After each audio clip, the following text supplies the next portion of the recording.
So, the headline that caught everybody's attention was that Ghana's unemployment rate had hit 14.7%. There was a chart of how it had done over the past couple of years, rising from 11 point something to 14.9, and then coming down to 14.5, and then back up to 14.7. Now, these represent real people. Real people. Today's conversation is about how we got here and how we can get out of it. Now, before Raymond sets the stage for us, this conversation started, on PM Express. Franklin Kujo made some comments about it. I want us to listen to what he said. A bit worried that as we speak right now, even those of us who are supposed to be gainfully employed, gainfully in quotes, really, gainfully employed, cannot make ends meet most of the times. And I think I saw an old mutual study, I think somewhere close to last year, that suggested that 2/3 of Ghanaians are financially stressed, which means that even when you are, even for those of us, for those people who are supposedly employed, their earnings do not take them throughout to that. They do not see the end of the month with their earnings, really. So it beggars belief, really, to think that close to 2 million people can be living, able-bodied men and women who are supposedly educated, cannot find jobs or who do not find good employment. And that's a recipe for disaster. I mean, it's like a ticking time bomb we are sitting. In fact, it's one of the most serious national security issues I suspect we should be dealing with as we speak right now. So those numbers are stuck, and it appears the numbers are increasing, that even the solutions are not necessarily that coherent right now as we speak from the various political parties. Right, so that was Franklin Kujo, spelling out the situation there. Now, our guest is Dr. Priscilla Twumasi Baffour. She's a senior lecturer at the Department of Economics at the University of Ghana. Doc, good morning to you. Good morning, Kojo. Thank you. Always a pleasure to have you. Right. Now, before we get into it with Dr. Twumasi Baffour, Ray, lay out the situation for us. Kojo, headlines. Now, we are talking about 2023, right? From the first quarter to the third quarter. In the first quarter, there was 1.69 million Ghanaians who were unemployed. Yeah. The first quarter of 2023. In the second quarter, the number jumped to 1.77 million.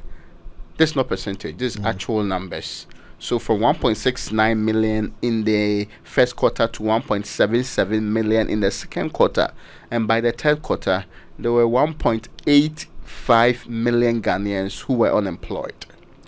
This basically means that 74,734 more persons were unemployed between quarter 2 and quarter 3. You get my point? Yeah. Now let me move on to the other things that actually people are worried about. Now, the labor force participation rate increased significantly between the fourth quarter of 2022 and the first quarter of 2023, but remained stable across the first 3 quarters of 2023.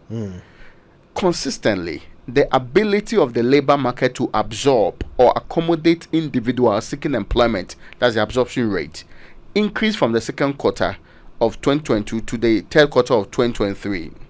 Now, the average unemployment rate for the first 3 quarters of 2023 was 14.7, with the rate among females consistently higher than males. Right. The sharp increase in unemployment rate of females between the fourth quarter of 2022 and the first quarter of 2023 has culminated in an unemployment gender gap in 2023 relative to 2022. So the problem is more with women finding jobs than men in this case. The difference in the unemployment rates between urban and rural areas also widened successively for the first 3 quarters of 2023. Urban and rural. Now, in the second and third quarter of 2023, the urban unemployment rate was almost twice compared to rural areas, which is also another key issue that's of importance to many. So these are the main elements of it. Generally, we have 74,000 or so people moving between just quarter 2 and quarter 3 becoming unemployed or adding up to the numbers. And we are still comparing 1.8 million Ghanaians who are saying they are unemployed in the Republic of Ghana. Right. Okay, so that's the situation. Let's try and understand it. Dr. Twumasi Baffour is still with us, joining us over the phone. Doc, maybe the first thing that came as a surprise to us was that these numbers are being shared by the statistical services while we are being told that the government has created some 2 million odd jobs. How is that possible? Thank you, Kojo. Good morning, and good morning to your listeners. Essentially, when you look at the report by Ghana Statistical Service, I don't think it should be a big surprise to anyone. Why am I saying that? Because the economy has gone through difficult times in recent times.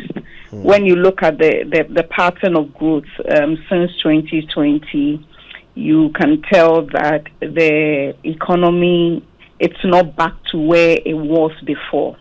And why am I saying this?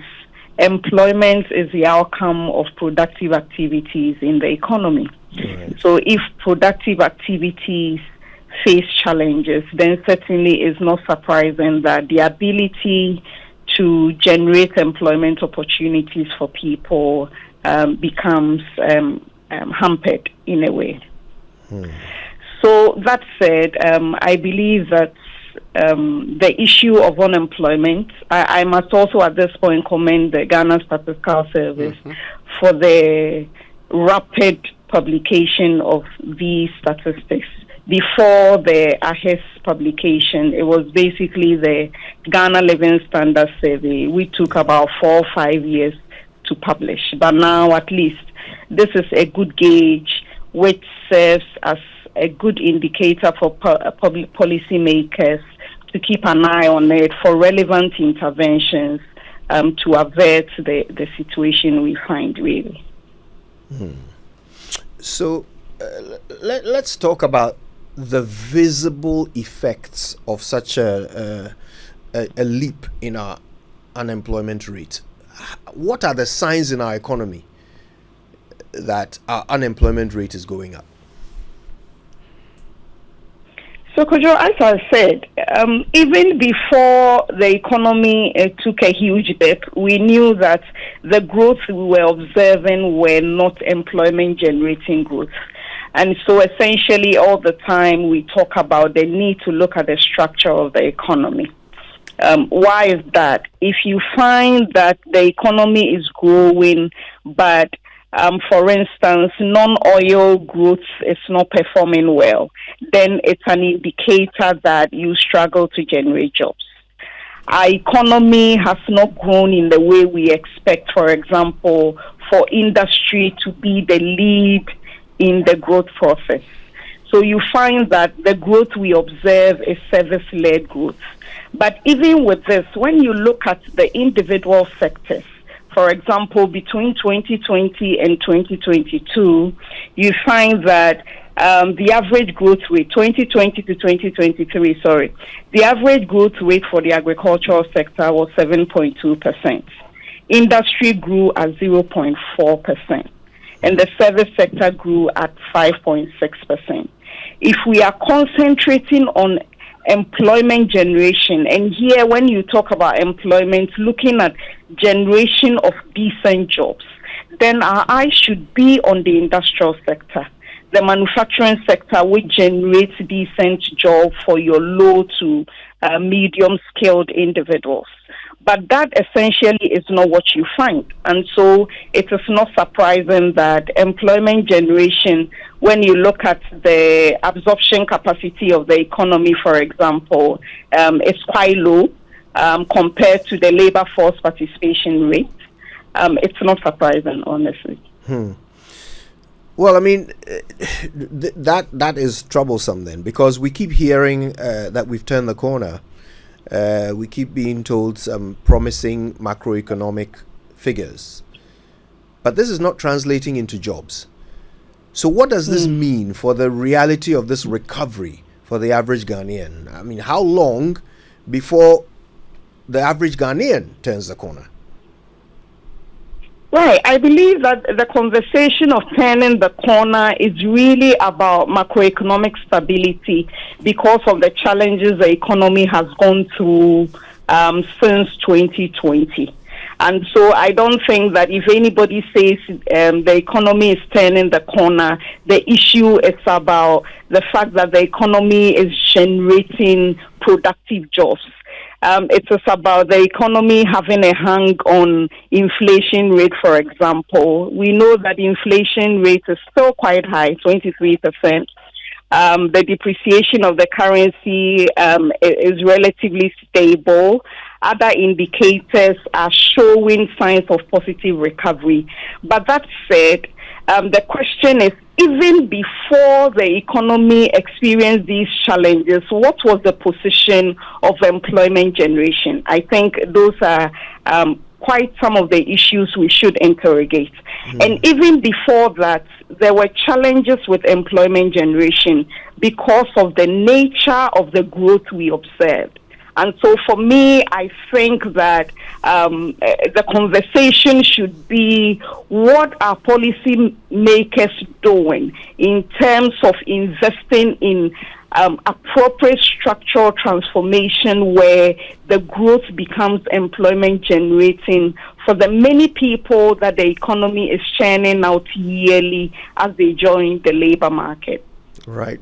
If you just joined us, we're talking to Dr. Priscilla Twumasi Baffour, Senior Lecturer, Department of Economics at University of Ghana. We're trying to decipher our unemployment figures. Ghana Statistical Service has given us a peek behind the curtain, and the reality is bleak. It's not looking good. It's getting worse. And this is against the backdrop of so many announcements from government about policies to create jobs. So, Dr. Twumasi Baffour, let me ask you, planting for food and jobs, one district, one factory, not to forget things like Maslock and all the little loan schemes to boost small-scale business, and all the YEAs and all the Y starting institutions that were supposed to be creating jobs in this country. Are we saying that these things are not working?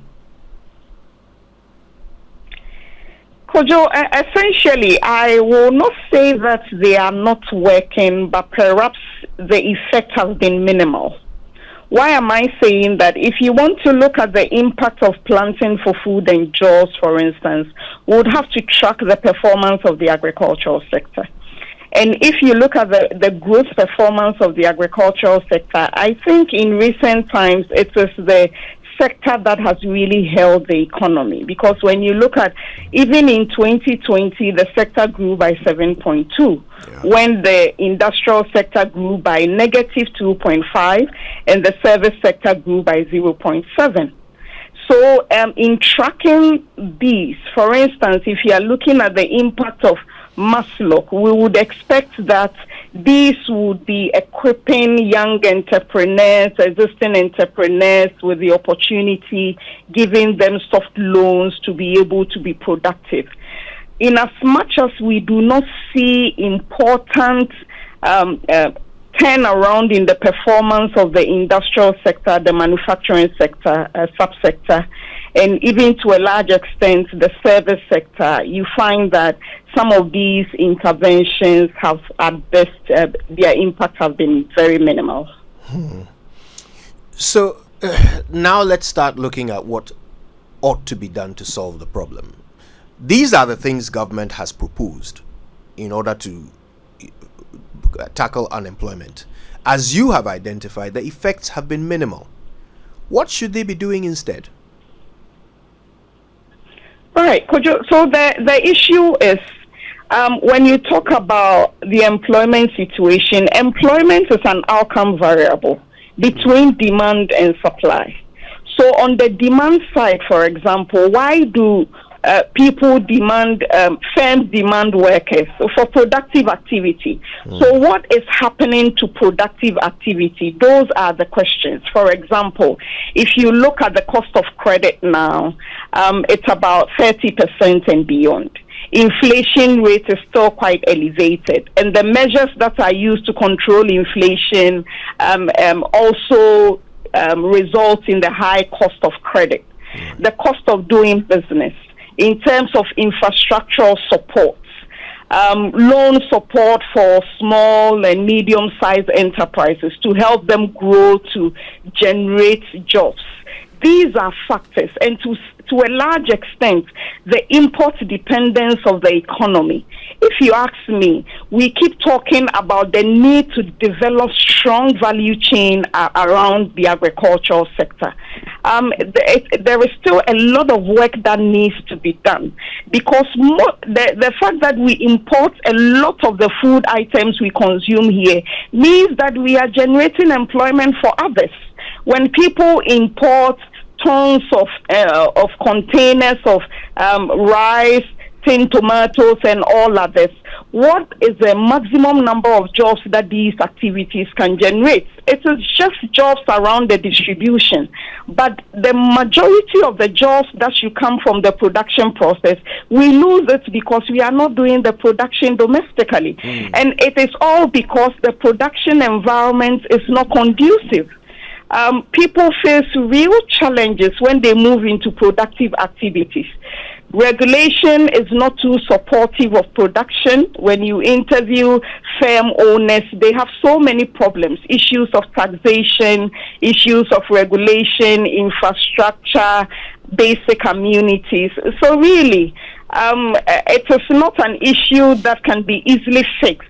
And when you look at the recent pattern, you find that, governments in a haste to solve the problem would come up with one youth intervention or another. But essentially, those are not long-term solutions to the problem, because so long as the productive capacity is not responding, particularly expansion of the private sector, the ability to create jobs would always be a problem.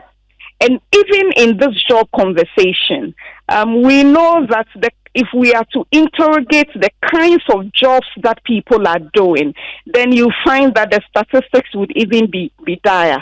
Because in Ghana, as we speak, 2 out of 3 workers in this country are in a vulnerable employment. A vulnerable employment because they are working for themselves, or they are supporting a family at home and all that. Those kinds of jobs are not decent jobs that afford people a decent living, really.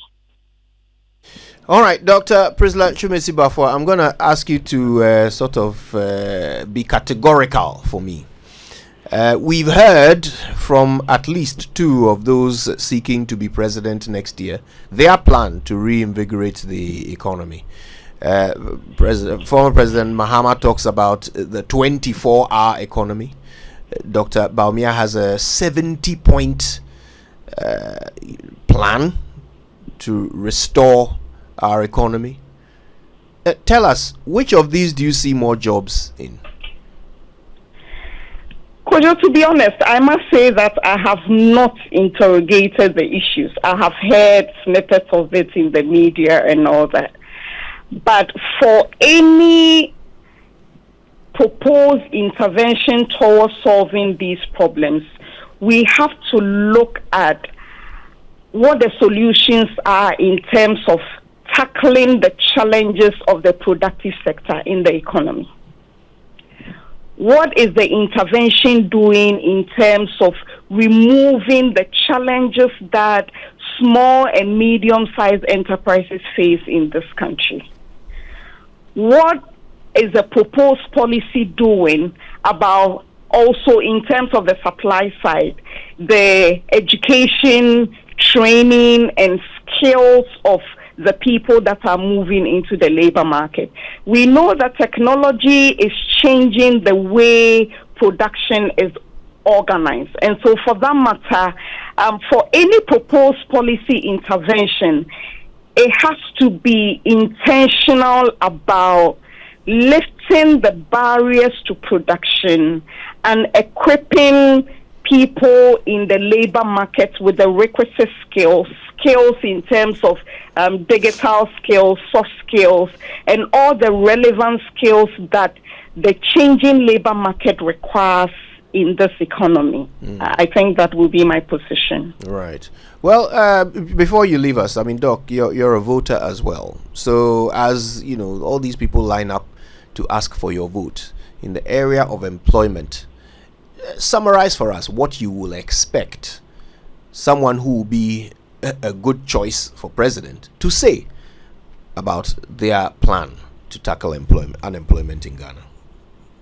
Very well. So anyone who has a thorough plan towards developing local production and reducing our import dependence, to me, would be an individual who would have the capacity to solve the challenge of unemployment, particularly youth unemployment in this country.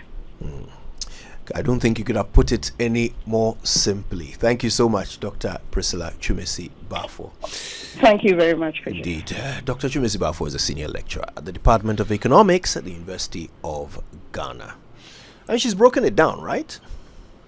Yes, to the barest minimum that, I mean, understandably, anybody who is serious about it. But Kojo, you know, it's a problem. Luckily, and there's a point she made that we sometimes ignore. Until the Statistical Service started giving us quarterly, what they call it, unemployment figures. Kojo, for fact checkers, you hear government say 2 million jobs were created in 1 quarter. No evidence to back it. Sometimes if you query it, and it will happen with 745,000 jobs. Remember, we're in this country. Yeah.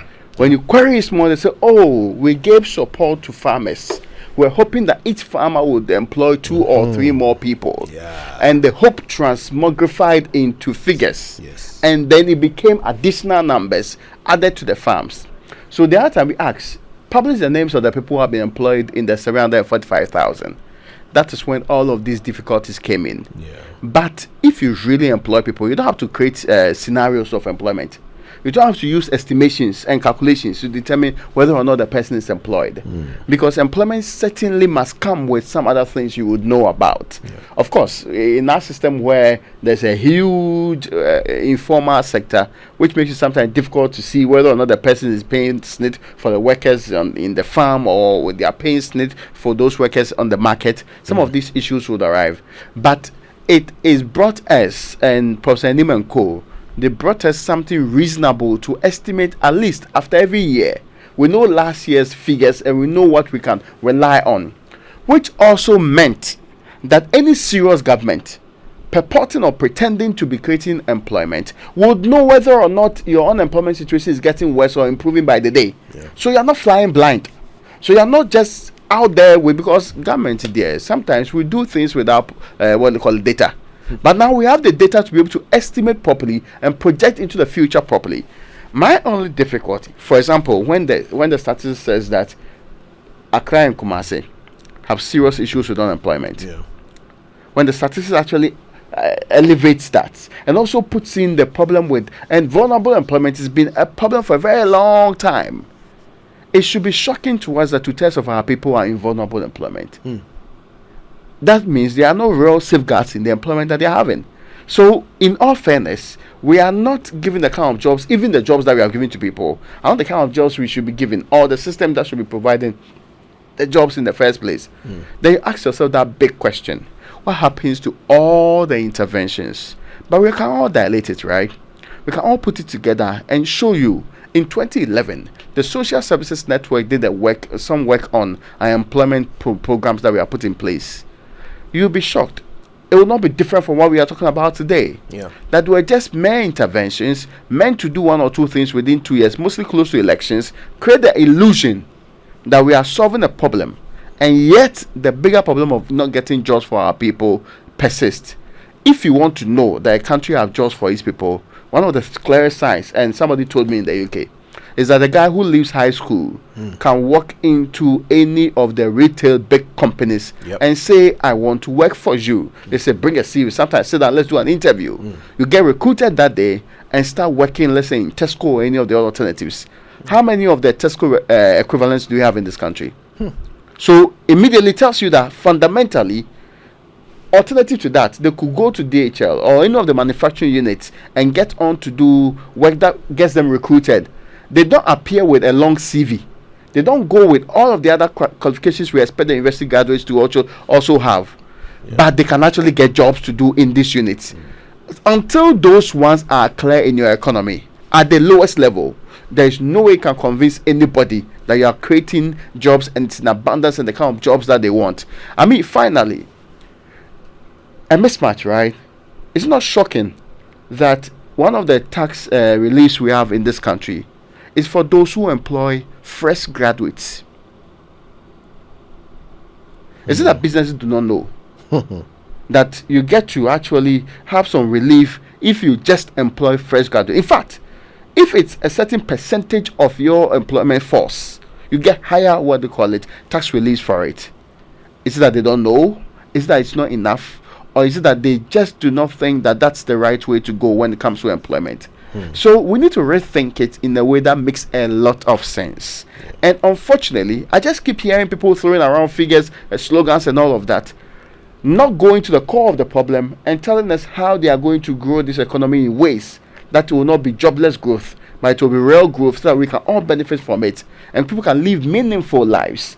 I've said earlier, the most painful thing is for the guy to go through university, get a first class and be unemployed. You see, beg your pardon, Kojo, I want to do something very simple. So let me use this example. Assuming you have a pig farm, okay, you start by building your sty, okay, where you would keep the pigs. Then you'll get some, female pigs. If you want to be technical, I say sow, they would give you these piglets.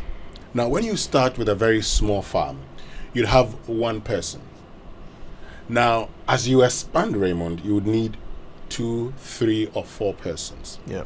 But this is the other point. So when you start at the initial stages, you're putting in your money.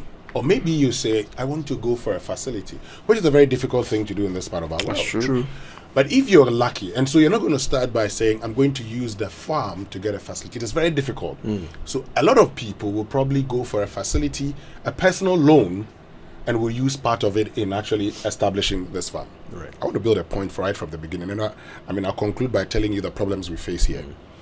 Now, as you move on, if you went for a loan from some of the banks, in fact, there are banks that actually only operate a variable rate.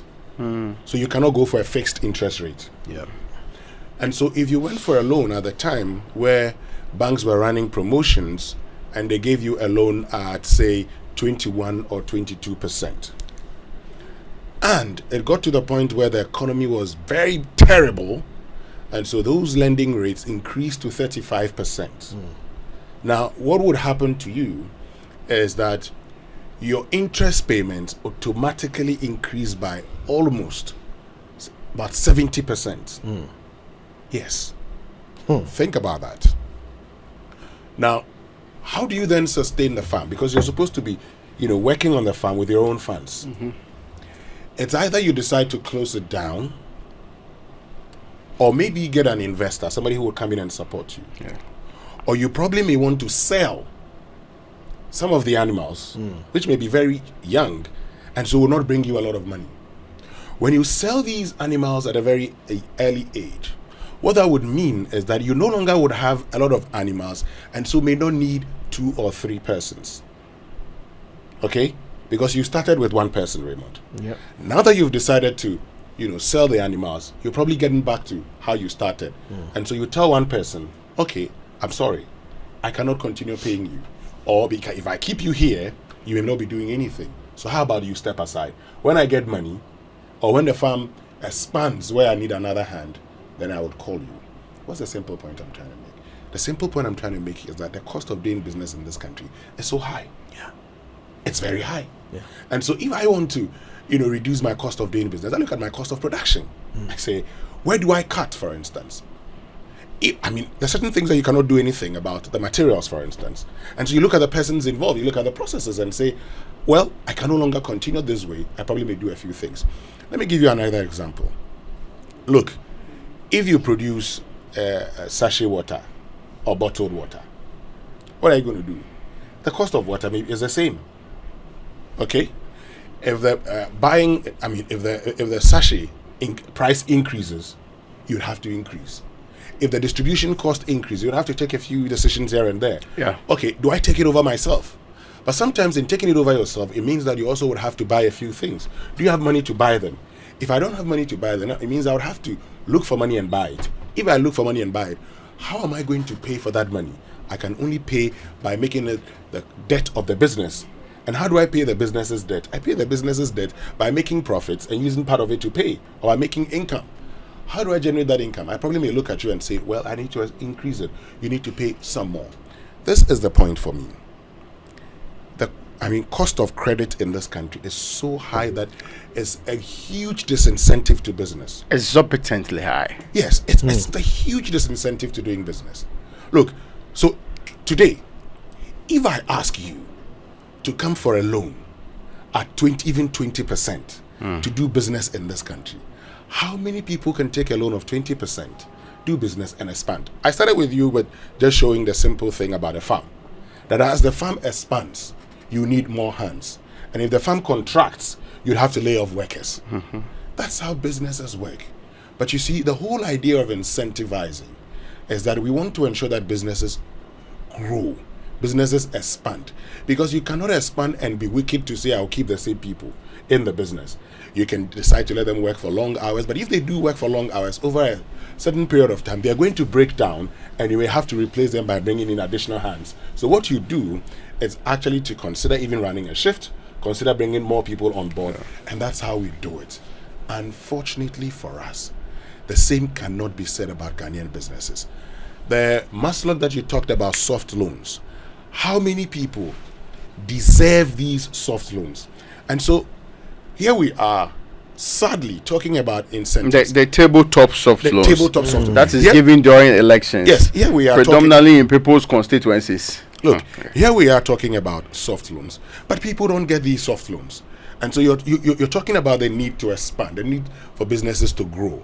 But the businesses are not getting the funds they need to grow. Where's the market? That's another important thing we never talk about in this country. Okay, initially we had talked about ECOWAS, now we've talked about, an African market, an African continental free trade area. Where's the market for people to take their products, for instance? Who is ensuring that they meet the standards that are needed? There's only one standard. Before you had said there's only an international standard, a global standard. And so let nobody say, the Ghanaian standard. But I say, how do you ensure that your people meet those standards?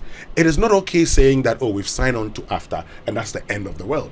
It's not okay saying that, the ECOWAS market is available and that's the end of the world. It's okay saying, I have been able to assist Raymond, Samuel Mbura, and Kojo Yankson to be able to reach out to this market. And by their ability to reach out to this market, they've been able to increase their revenue by these margins, and they have paid this level of taxes to us, and they've brought in this amount of foreign exchange to the country. That's how you run it. Okay, so I have consistently maintained, one thing I don't hear, we've heard about the golden age of business, we've heard about the private sector being the engine of growth, but what we do not hear is the number of millionaires or billionaires that have been created in this country. We don't have that deliberate plan to say, I want to do this. And so we will talk. When we had a chance during COVID-19 to right the wrongs, what did we do? What did we do with the funds that we got out of COVID-19? And so our problem is a huge one. Unfortunately, we sit down, we stand in ants, pretending to be driving away ants, come back, and the ants will bite you, because as you drive, those ones that are climbing, another one is climbing, at the same situation of Ghana. The heroes in this are the Ghana Statistical Services, led by Professor Inim. The work that they've done, and you see how they've now started to target the work of the Statistical Service to problem solving. So they look at a problem and they gather data. So now, if as a government you don't tackle the issues, then it's your fault, because the Ghana Statistical Service has told you what the problem is. They've done the work, and for that they should be commended. Look, if there are any awards to be given, give all of them to Professor Inim. Now let's talk about why we are where we are. You see, you as a government, you claim that the effects of COVID and Ukraine war on you, your country, is worse than the effect of these same things on any other country in the world. So Winston talks about global standards, right? So around the world, somehow we were hit worst by COVID and Ukraine, even though we were managing our economy best. We were doing the best job of managing our economy, but COVID and Ukraine affected us worst. Okay. Let's think about the actual policies that this government has implemented and the effect it has on unemployment. You see, if you are deliberate about doing things that will make life difficult, don't be shocked when life is difficult. Look at all these taxes. Taxes on everything. Everything. From electricity to, look at the import duty. This company we keep mentioning, Nivea, they just packed up and left. Do you know how many jobs they left with? Recently, I was told the TV company also left. So right? Yeah. Do you know how many jobs they are leaving with? And these are the effects of your direct policies. Winston has talked about interest rates. Look, let's take our own sector. If suddenly you come out with a policy that says a radio station can only broadcast to a 45 kilometer radius, immediately, are they not going to have to let people go? Because their advertising revenue is going to come down. So what else will happen?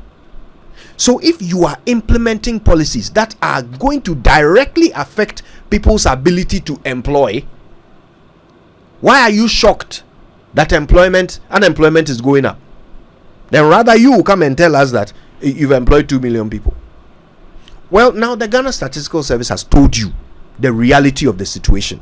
So let me ask, Mr. President, Maslock, yes, YesDep and MasDep and all these other institutions that you have paid people to run with the aim of improving our unemployment situation. Since the situation is getting worse, which of them will you fire? Which of them will you sack? Because clearly they are not doing what they were meant to do. They are not. So, Mr. President, if nobody gets sacked for this, if no heads roll, what does that tell us about your relationship with failure? How do you feel about failure? If you've set out to employ and pay people to do something to achieve a result, and you are being told that year in, year out, that result is not being achieved, yet you continue to pay them, not just pay them, but praise them in public. This person is doing a fantastic job. This person is doing an excellent job. They are still there, still being paid, still collecting all kinds of incentives, and the problem is getting worse. What is your relationship with failure? That's where I'll leave it.